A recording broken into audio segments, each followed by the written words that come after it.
Mathrubhumi news big breaking. ശബരിമലയിലെ സ്വർണം വിറ്റ് ഉണ്ണികൃഷ്ണൻ പോറ്റി കാശാക്കിയെന്ന് കണ്ടെത്തൽ.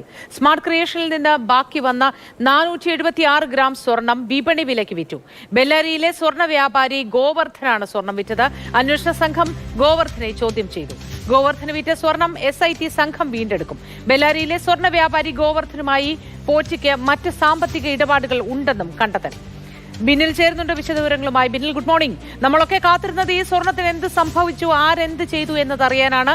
നിർണായകമായ ഒരു വിവരമാണ് ഈ ഘട്ടത്തിൽ പുറത്തുവരുന്നത്. മാതൃഭൂമി ന്യൂസ് എക്സ്ക്ലൂസീവായി പുറത്തുവരുന്നത്. ഈ സ്വർണം വിറ്റതായി മനസ്സിലാക്കുന്നു. വിശദ വിവരങ്ങൾ എന്തൊക്കെ?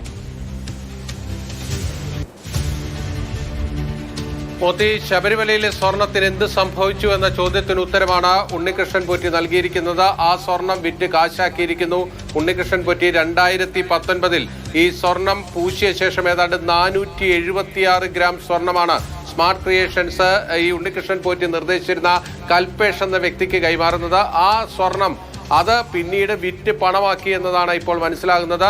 അന്നത്തെ വിപണി വിലയ്ക്കാണ് ആ സ്വർണം വിൽപ്പന നടത്തിയിരിക്കുന്നത്. ആ പണം എന്ത് ചെയ്തു എന്നതാണ് ഇനി ഉണ്ണികൃഷ്ണൻ പോറ്റി പറയേണ്ടത്. അതോടൊപ്പം തന്നെ ശബരിമലയിൽ നിന്ന് കൊണ്ടുപോയ ആ സ്വർണ്ണപ്പാളികളിൽ ഉണ്ടായിരുന്നത് തനി തങ്കമാണ്. അതായത് 24 ക്യാരറ്റ് സ്വർണമാണ്. അതാണ് ആ സ്മാർട്ട് ക്രിയേഷൻസിൽ വെച്ച് വേർതിരിച്ചെടുത്തത്. ഏതാണ്ട് 989 ഗ്രാം സ്വർണമാണ് വേർതിരിച്ചെടുത്തത്. അതിൽ നിന്ന് 109 ഗ്രാം സ്മാർട്ട് ക്രിയേഷൻസ് അവരുടെ പണിക്കൂലിയായി വാങ്ങി. അതിനുശേഷം ബാക്കി വന്ന 476 ഗ്രാം സ്വർണം, ആ സ്വർണമാണ് പോറ്റി പറഞ്ഞയാൾക്ക് അവർ തിരികെ ഏൽപ്പിച്ചത്.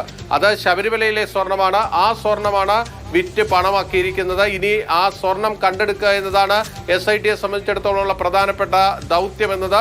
ആ ദൗത്യത്തിനാണ് ഇപ്പോൾ തിരുവനന്തപുരത്ത് നിന്ന് SIT സംഘം ഉണ്ണികൃഷ്ണൻ പോറ്റിയുമായി പുറപ്പെട്ടിരിക്കുന്നത്. ചെന്നൈയിലെ സ്മാർട്ട് ക്രിയേഷൻസിൽ നിന്ന് അവിടെ അവർ ഈ കൂലിയായി കൈപ്പറ്റിയ 109 ഗ്രാം സ്വർണം കണ്ടെത്തേണ്ടതുണ്ട്. അതോടൊപ്പം തന്നെ ഈ ബെല്ലാരിയിലെ ജ്വല്ലറി വ്യാപാരിക്ക് നൽകിയിരിക്കുന്ന സ്വർണം 476 ഗ്രാം സ്വർണമാണ്. ആ സ്വർണം വീണ്ടെടുക്കണം. ഇത് പ്രതിയുമായി നേരിട്ടെത്തി പ്രതി കാണിച്ചു കൊടുക്കുന്ന വഴിയിലൂടെ പോയി അത് കണ്ടെടുക്കുക. അതാണ് ക്രിമിനൽ നടപടിക്രമം. അതനുസരിച്ചുള്ള നടപടികൾക്കാണ് ഇപ്പോൾ SIT പുറപ്പെട്ടിരിക്കുന്നത്. ആ ദൗത്യത്തിന് അതിന് തെളിവ് മൂല്യവുമുണ്ട്. കാരണം പ്രതി നൽകുന്ന വിവരത്തിന്റെ അടിസ്ഥാനത്തിലുള്ള ഈ കണ്ടെടുക്കൽ, അതായത് ഈ കൃത്യത്തിന്റെ ഭാഗമായിട്ടുള്ള മുതൽ കണ്ടെടുക്കുന്നതിന് തെളിവ് നിയമപ്രകാരമുള്ള മൂല്യവുമുണ്ട്. കോടതി മുമ്പാകെ പ്രതി നൽകുന്ന വിവരത്തിന്റെ അടിസ്ഥാനത്തിൽ ആകെ കോടതി സ്വീകരിക്കുന്നത് ഈ റിക്കവറിയാണ്. അതുകൊണ്ട് തന്നെ ഇത് ഏറ്റവും പ്രധാനപ്പെട്ട ഒരു പ്രൊസീജിയറാണ് ഇപ്പോൾ പ്രത്യേക അന്വേഷണ സംഘത്തിന്റെ ഭാഗത്ത് നിന്ന് നടക്കാൻ പോകുന്നത്. ഇതിൽ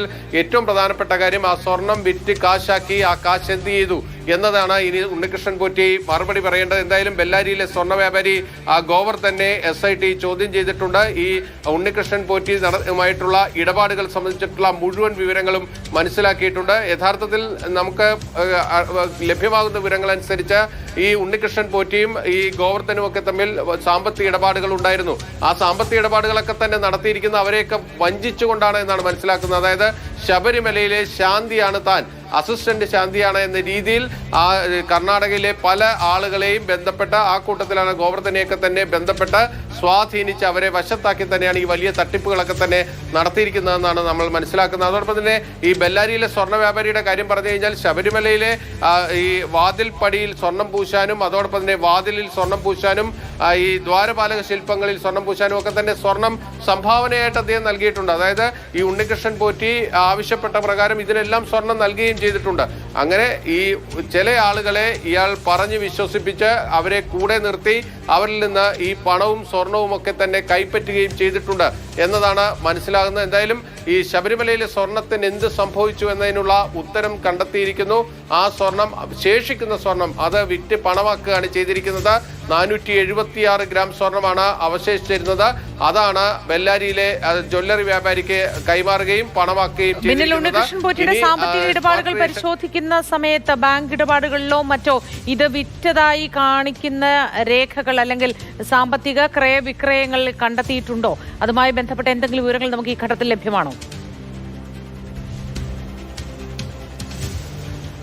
പോറ്റി ഈ പണം ബാങ്ക് ഇടപാട് വഴിയാണോ വാങ്ങിയിരിക്കുന്നത്, നേരിട്ട് പണമായിട്ടാണോ കൈപ്പറ്റിയിരിക്കുന്നത് തുടങ്ങിയ കാര്യങ്ങളൊക്കെ അറിയാനിരിക്കുന്നതേ ഉള്ളൂ. കാരണം ഇത് പോറ്റിക്ക് കൃത്യമായിട്ട് അറിയാം ഈ പണം ഈ സ്വർണം താൻ തട്ടിച്ചെടുത്തിരിക്കുന്നതാണെന്ന് കൃത്യമായി അറിയാവുന്നയാളാണ് പോറ്റി. അതുകൊണ്ടാണ് ഉണ്ണികൃഷ്ണൻ പോറ്റി 2019 ഡിസംബർ മാസത്തിൽ തിരുവിതാംകൂർ ദേവസ്വം ബോർഡിനൊരു ഇമെയിൽ അയക്കുന്നത്. ദേവസ്വം പ്രസിഡന്റിനാണ് അന്നത്തെ ഇമെയിൽ അയച്ചത്. ആ ഇമെയിലിൽ തൻ്റെ കയ്യിൽ കുറച്ച് സ്വർണം ബാക്കിയുണ്ട്, അത് ഒരു നിർധനയായ യുവതിയുടെ വിവാഹാവശ്യത്തിന് ഉപയോഗിക്കാൻ ആഗ്രഹിക്കുന്നു, അതിൽ ദേവസ്വം ബോർഡ് കൂടി സഹകരിക്കണമെന്ന് പറയുകയാണ്. അതൊരു മുൻകൂട്ടിയുള്ള ഒരു ഏറാണ് ഉണ്ണികൃഷ്ണൻ പോറ്റിയുടെ ഭാഗത്ത് നിന്ന് വന്നത്. അതായത് ഏതെങ്കിലും തരത്തിൽ പിടിക്കപ്പെട്ട് കഴിഞ്ഞാൽ അത് തിരുവിതാംകൂർ ദേവസ്വം ബോർഡുമായി കൂടിയാലോചിച്ച് ബാക്കിയുള്ള ഈ സ്വർണം കൈകാര്യം ചെയ്തു എന്ന് വരുത്തുക എന്ന ഉദ്ദേശത്തോടു കൂടി തന്നെയാണ് ആ ഇമെയിൽ അയച്ചത്. ആ ഇമെയിൽ അയച്ചതിന് ശേഷമാണ് ഈ സ്വർണം വിറ്റ് ഉണ്ണികൃഷ്ണൻ പോറ്റി കാശാക്കുകയും ചെയ്തത് എന്നതാണ് മനസ്സിലാകുന്നത്. അതായത് വളരെ തന്ത്രപൂർവ്വം